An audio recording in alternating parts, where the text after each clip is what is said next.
Some people carry their past like a coat. Nell carried hers like a wound that never learned to close, and she was certain, dead certain, that any man who got close enough to see it would step back the way you step back from something rotten in the road. I'm going to tell you how she was wrong. But I'm not going to tell you she was wrong the easy way, where a good woman gets rescued and everybody cries and the fiddle plays. It didn't go like that.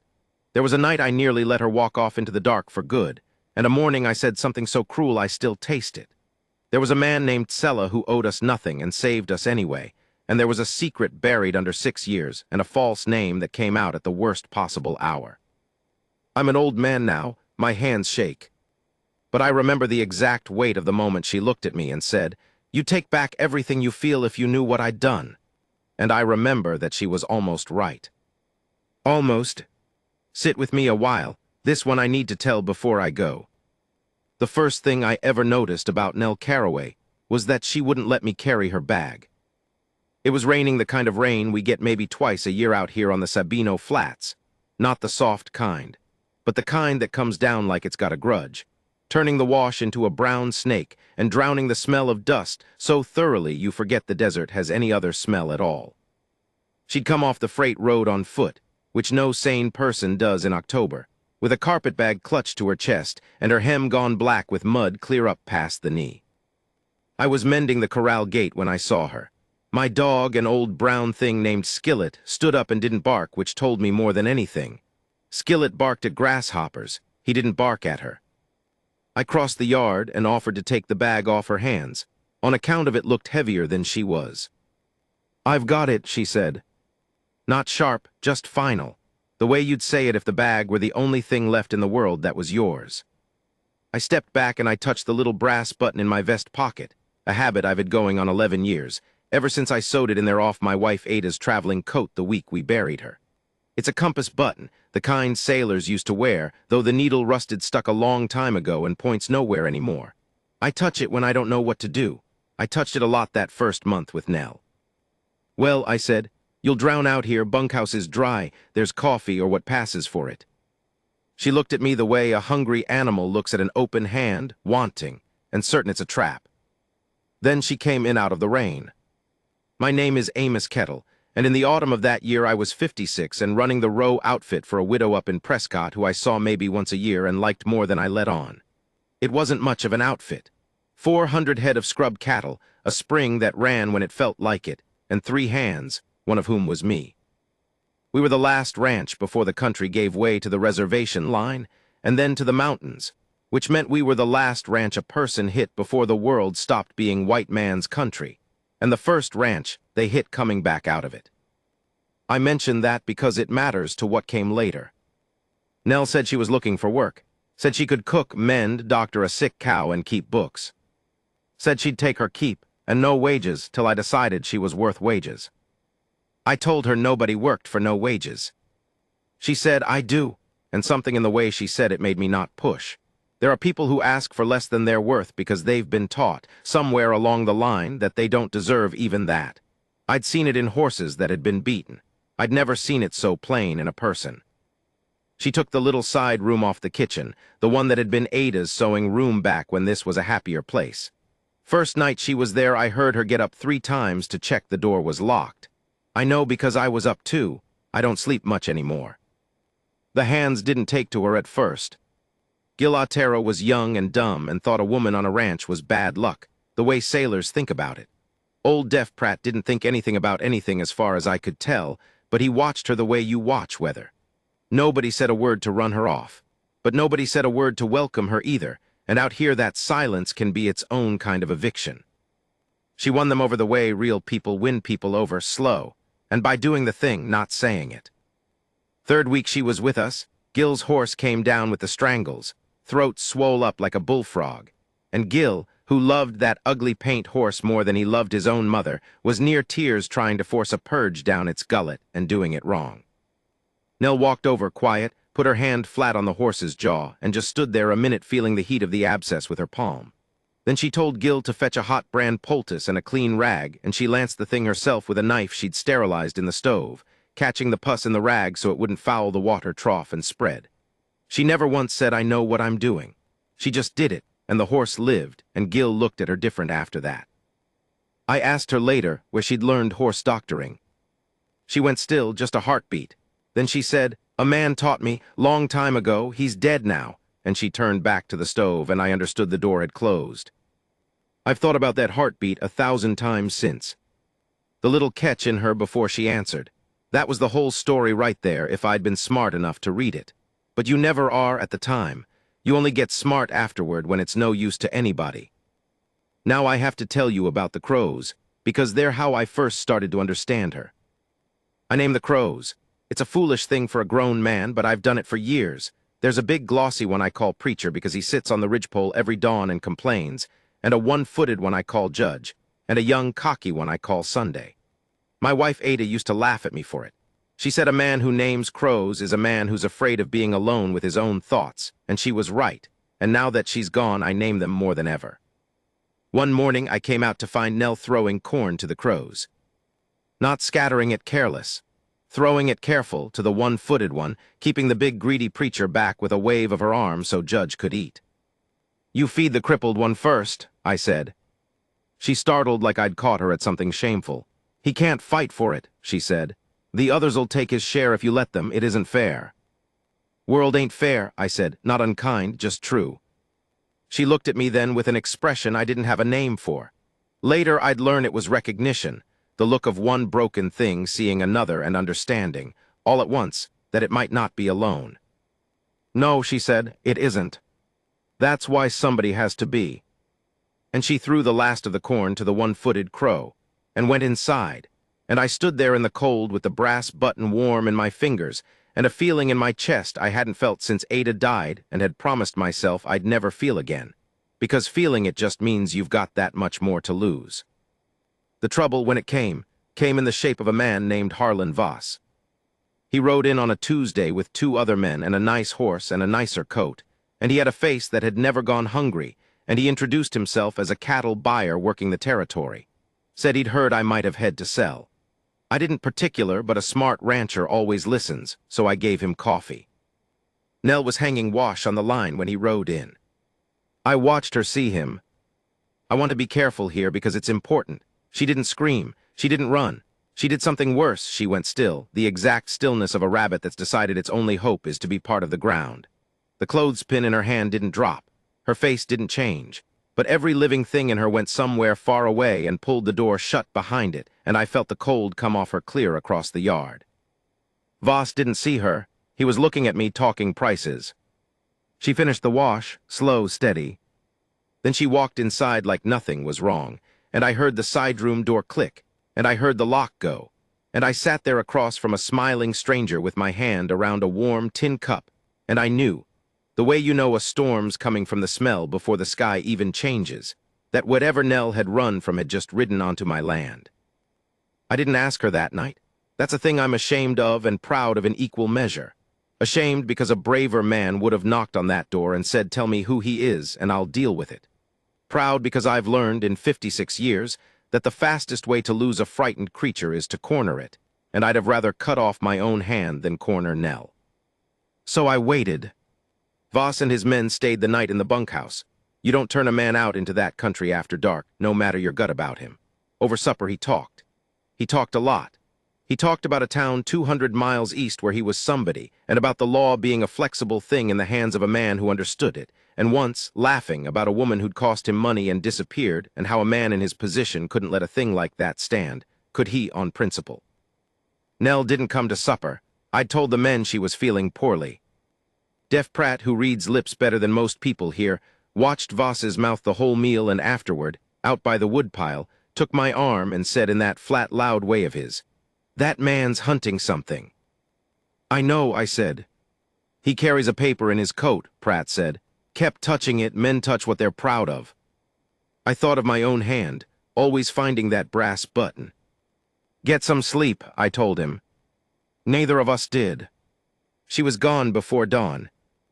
I knew it before I even got up. The ranch has a sound when everyone's asleep, and a different sound when someone's awake and moving quiet, trying not to be heard. And I'd lain there in the dark listening to that second sound for an hour, telling myself I was imagining it, until I heard the corral gate breathe open on its bad hinge. I came out in my long johns and boots with no laces. She had the gray mare saddled. Her carpet bag was tied on behind. She was leading the mare out slow, one hand over its nose to keep it quiet, and when she saw me, she froze the way she'd frozen for Voss, and I hated that. I hated being a thing she needed to freeze for. "You're leaving," I said. "I have to. Because of him." She didn't answer, which was answer enough.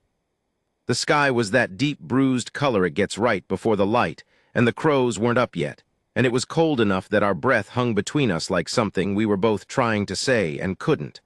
I touched the button in my pocket. I made myself take my hand out. "Nell," my voice came out rougher than I meant. "Whatever he says you did, whatever's on that paper in his coat." "I don't care." "You would." She said it fast, like she'd rehearsed it, like it was the truest thing she owned. "You'd take back every kind thing you ever thought about me. You'd look at me the way this whole country's looked at me for 6 years, and I can bear a lot, Amos. I have borne a lot, but I cannot bear it from you." And there it was, from you. The 3 words she hadn't meant to say, they hung there in the cold with our breath. I should have been gentle. I want you to know I know that.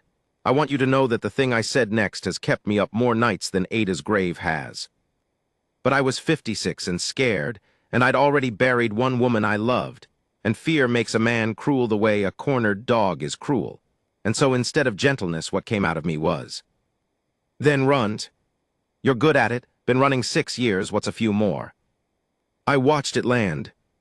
I watched it go into her like Pratt's knife had gone into that horse's throat clean and deep, and finding the exact swollen place where it would do the most harm.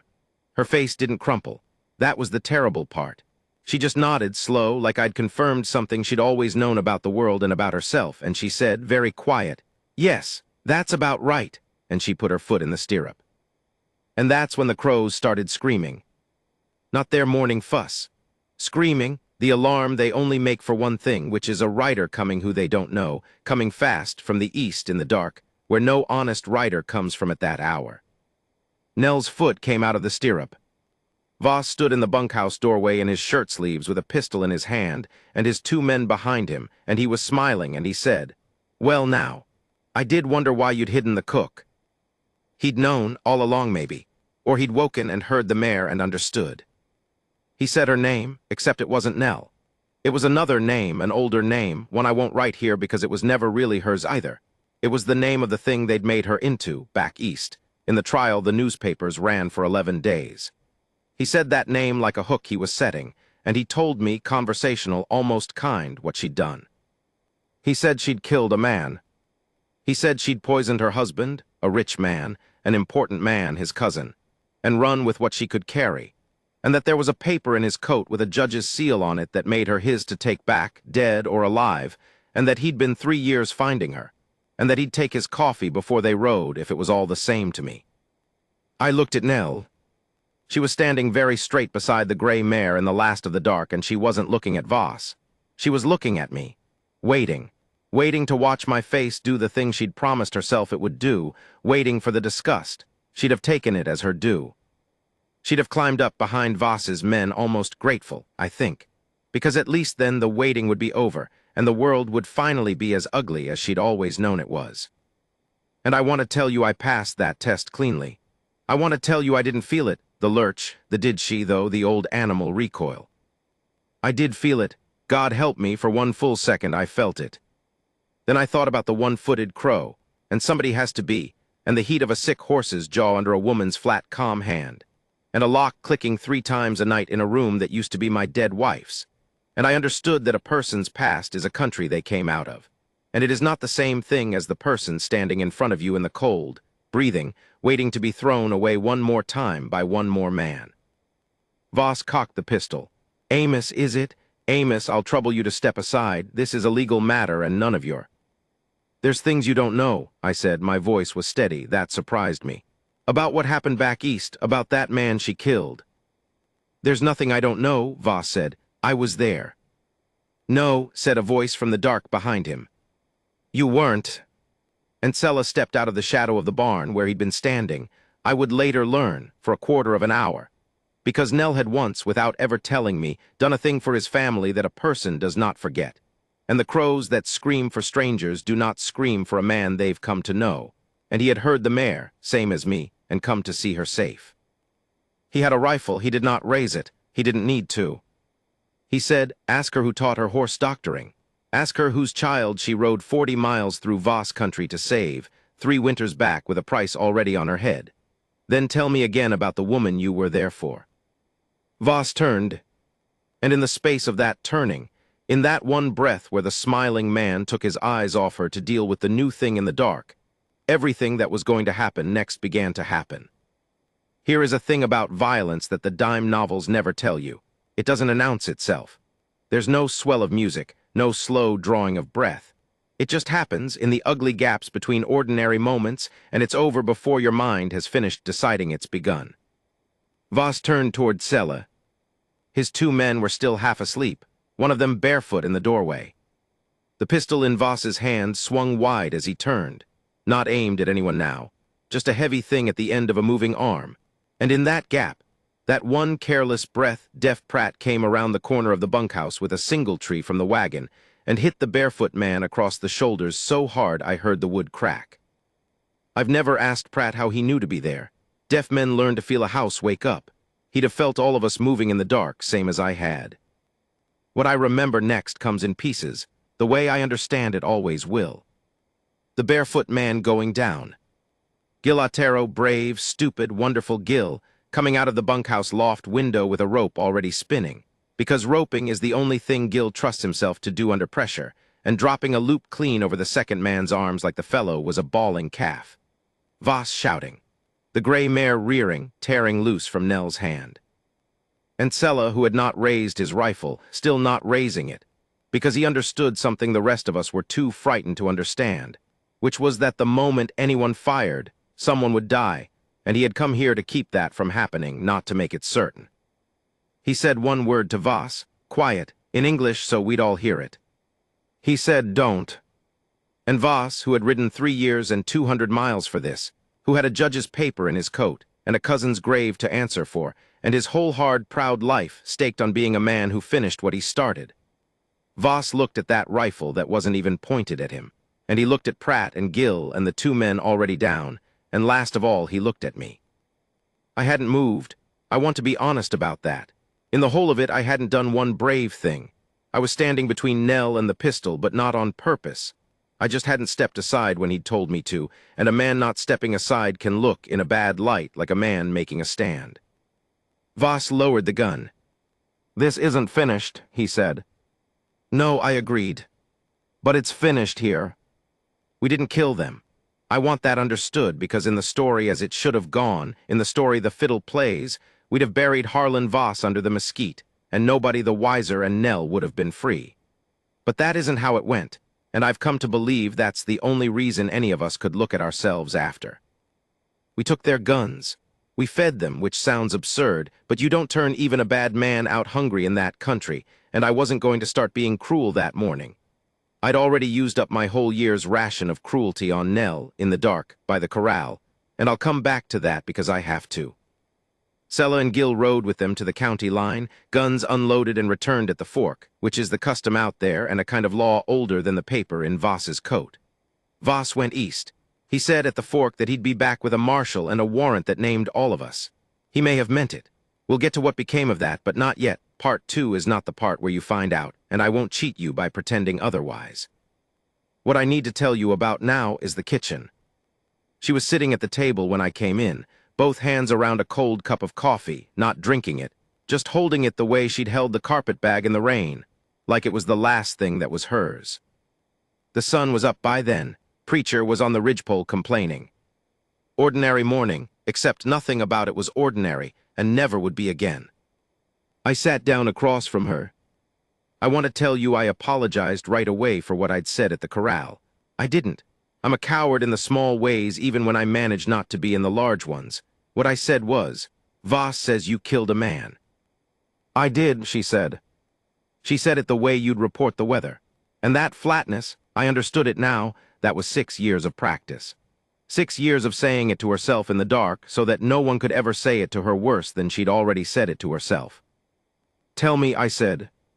And she looked up at me, and there was such tiredness in her face, such a bottomless tiredness, and she said, "Why? So you can decide. So you can weigh it out and hand me back a verdict. Every man I've ever told has done the same. Voss's cousin did it. My own father did it before either of them. Men love to weigh a woman." She set the cup down. "Go on and weigh me then. I'm done carrying it up the hill for you to look at." I touched the button in my pocket. Then I did the only wise thing I did in that whole affair. I took my hand out of my pocket, and I set the brass compass button on the table between us where she could see it. "That's off my wife's coat," I said. "Ada, she's been dead 11 years.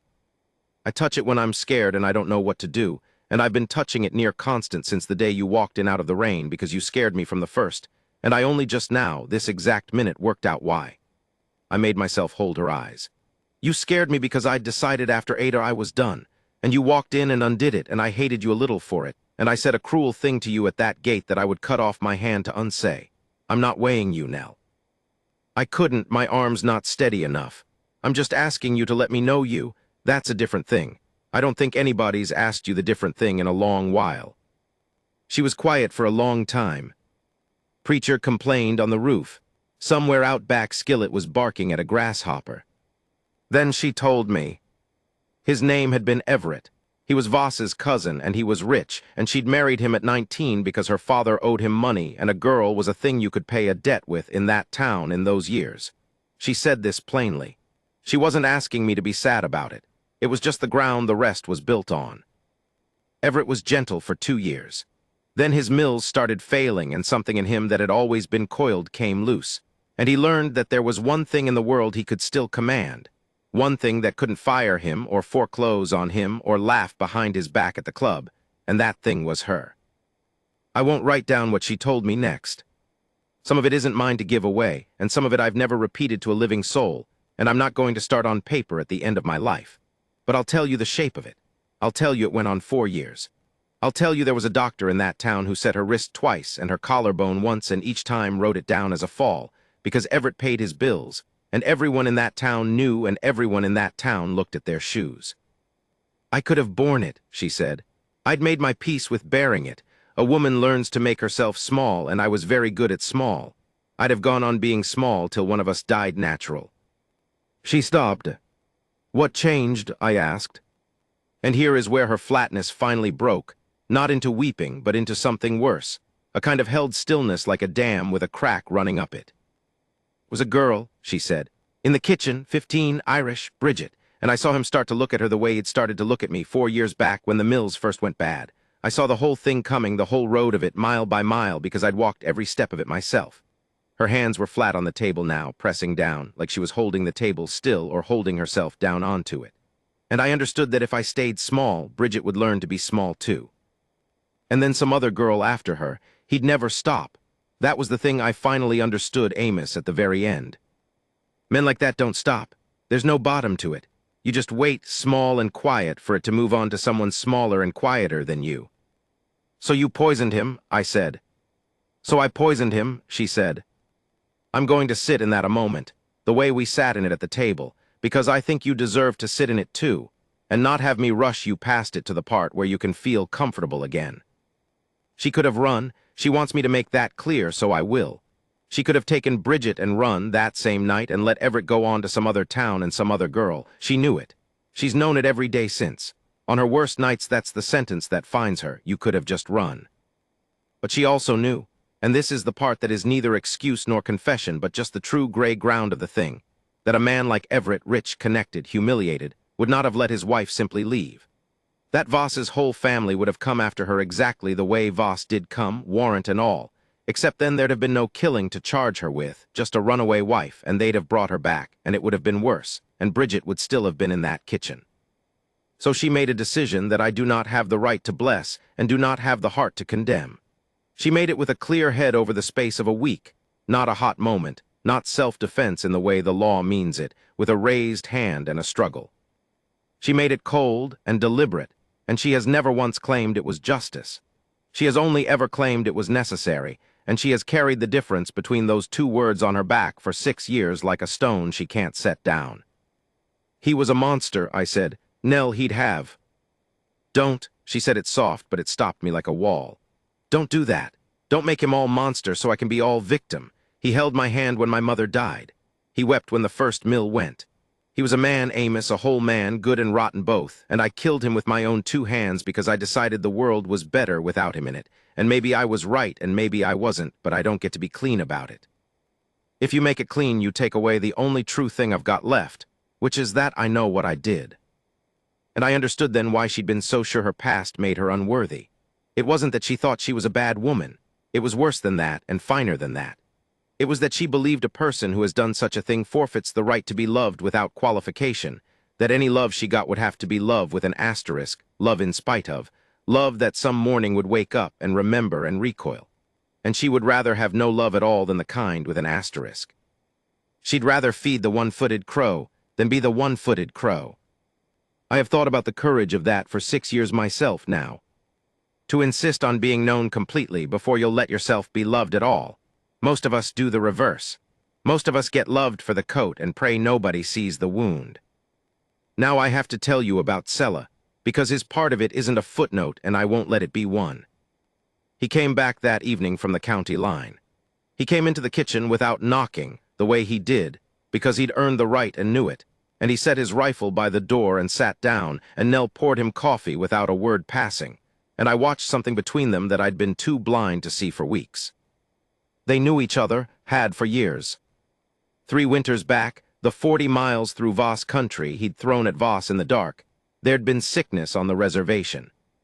A fever that took the children fastest, and a white woman with a price on her head who'd learned doctoring from a dead man and horse medicine from her own hard life, had heard of it from a freighter and had ridden into it. Alone.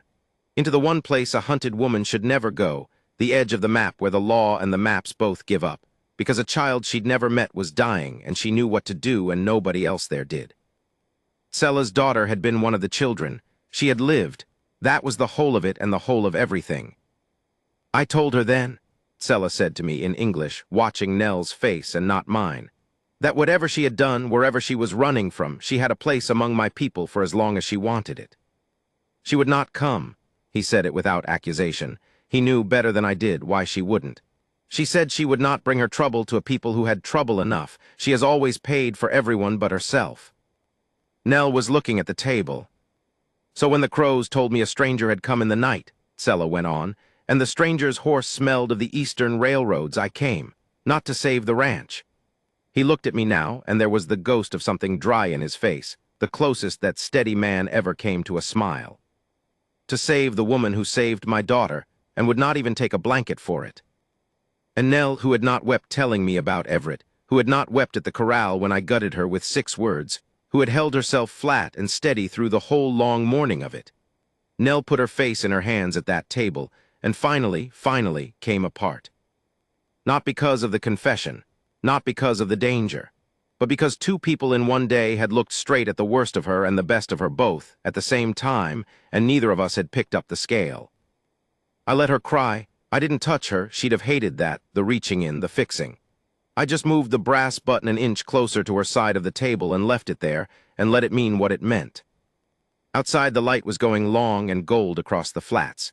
Preacher had quit complaining and gone wherever crows go. Skillet came and put his ugly head on Nell's knee, the way dogs do, knowing. And I thought it was over, the hard part. I thought the worst of part 2 was behind us, the confession made, the truth dug up and survived, the woman finally seen and not thrown away. I thought what was left was just the working out.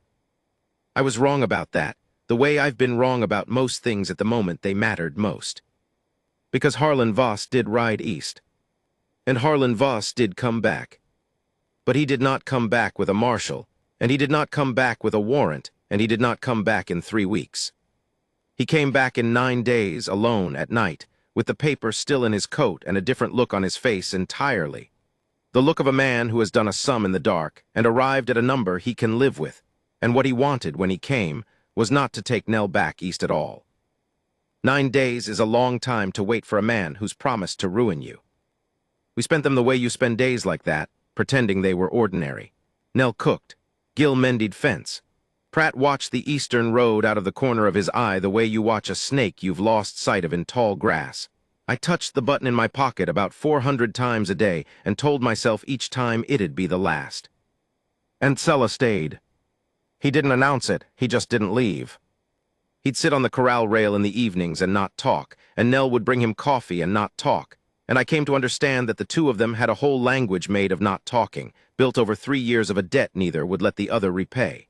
It was a comfort to me having him there. I'm not too proud to say it.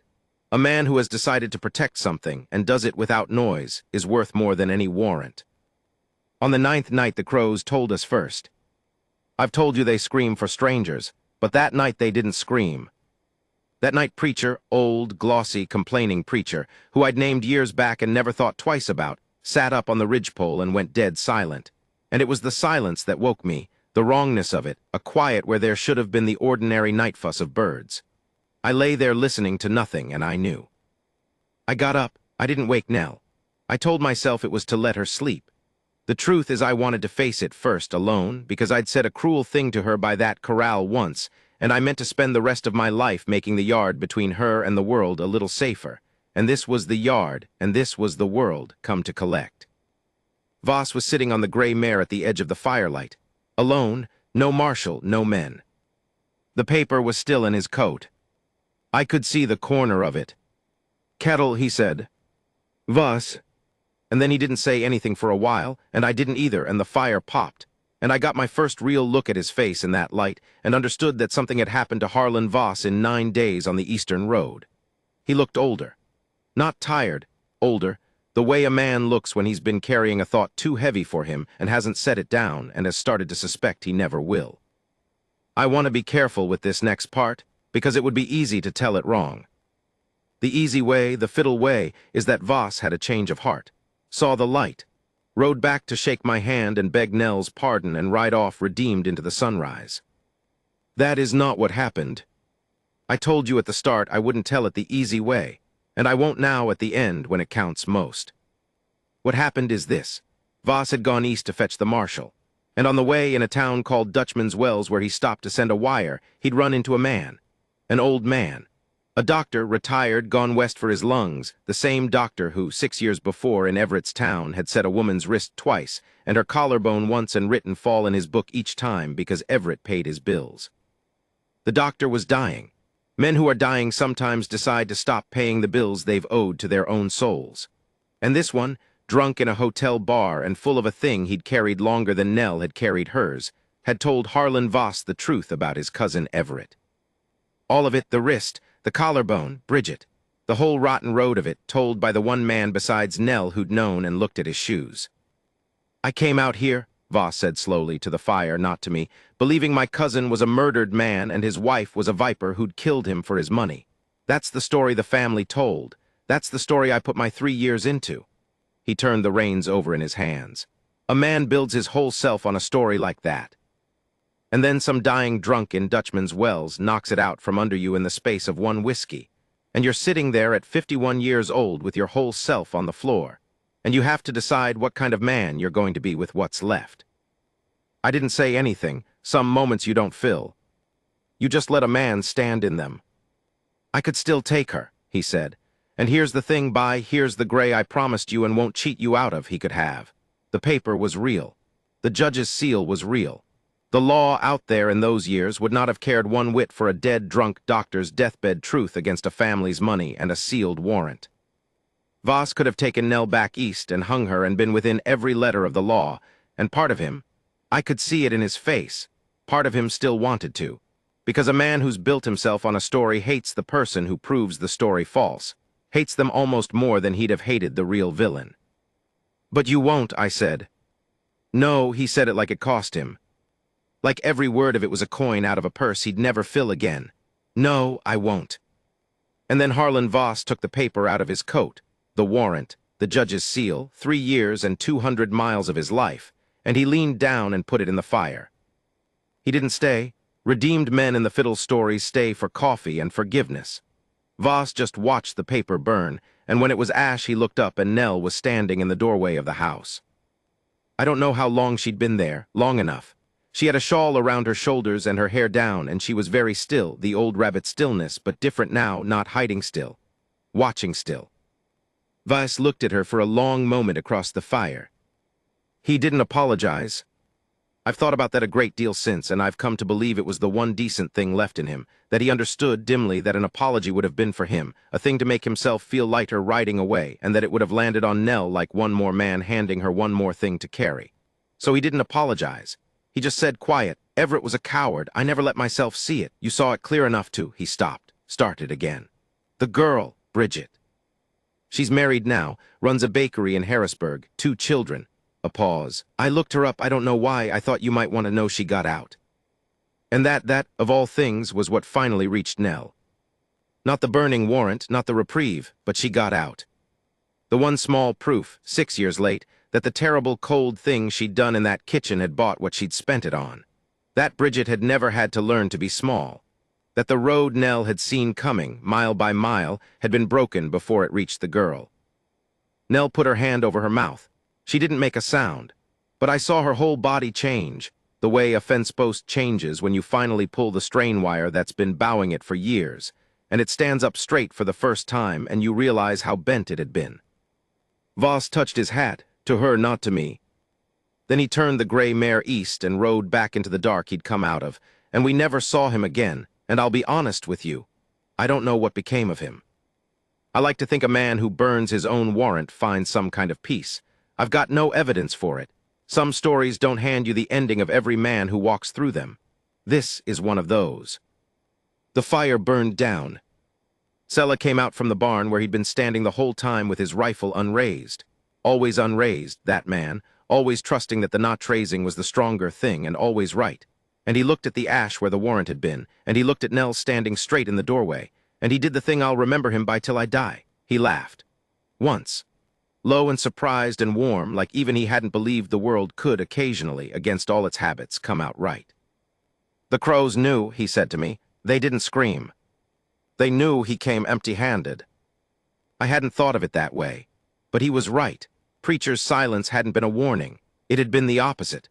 The birds had read Harlan Voss before any of us could, the way they'd read Sella weeks before, and they'd told us the truth if we'd only known how to hear it, that the man riding in that night was no longer a hunter. I've named crows my whole life and thought it a foolish habit. I don't think it's foolish anymore. I think if you pay close enough attention to any small thing in this world long enough, it will eventually try to tell you something true. Now, the part you've been waiting for, and the part I've been putting off, because it's the hardest to write true without turning it soft. I did not marry Nell. I want to say that plainly because the fiddle wants me to marry her, wants the 2 broken things to make one whole thing and the credits to roll. Life isn't so tidy, and neither were we. What happened is smaller and I think finer. She stayed. Not as my wife, as herself, Nell Caraway, ranch cook and horse doctor, and the woman who fed the one-footed crow first. In time I did ask her once badly the way I do everything that matters, and she said no. She said it gently. She said, "Amos, you set your dead wife's button on the table for me, and that's the truest thing any man ever gave me, and I'll keep it my whole life. But you don't need a wife. You need to stop being scared." And I don't need a husband. I've had a husband. She almost smiled. I need a place where nobody's weighing me. You gave me that the morning you didn't pick up the scale. Don't go putting a ring where the piece is. It won't fit. So she stayed and I stayed, and we grew old on that hard patch of ground together and separate both. And there were mornings. I'll tell you this and then I'll stop. There were mornings I'd come out and find her already at the fence, throwing corn, keeping the greedy ones back so the crippled one could eat, and the light coming up gold behind her. And I'd stand in the doorway with Ada's button warm in my hand, and I would think. She thought her past made her unworthy. She was so sure of it she'd have walked into the dark forever rather than let anyone see.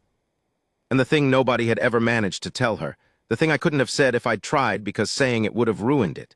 The thing she finally learned not from a wedding, but from a burned warrant and a dying doctor's honesty, and a girl in a Harrisburg bakery she'd never see and an old fool who set a dead woman's button on a kitchen table. Was that worth was never the question. It never had been. She'd spent 6 years answering a question the wrong way, when the truth was there was no question at all. You don't earn the right to be loved by being clean enough. Nobody's clean enough. Not her, not Everett, not Voss. Not me, God knows, standing in a doorway with cruelty still on my conscience from a cold morning by a corral gate. You just get to be known.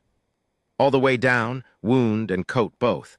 And then somebody who has seen the whole of it decides to keep standing in the yard anyway.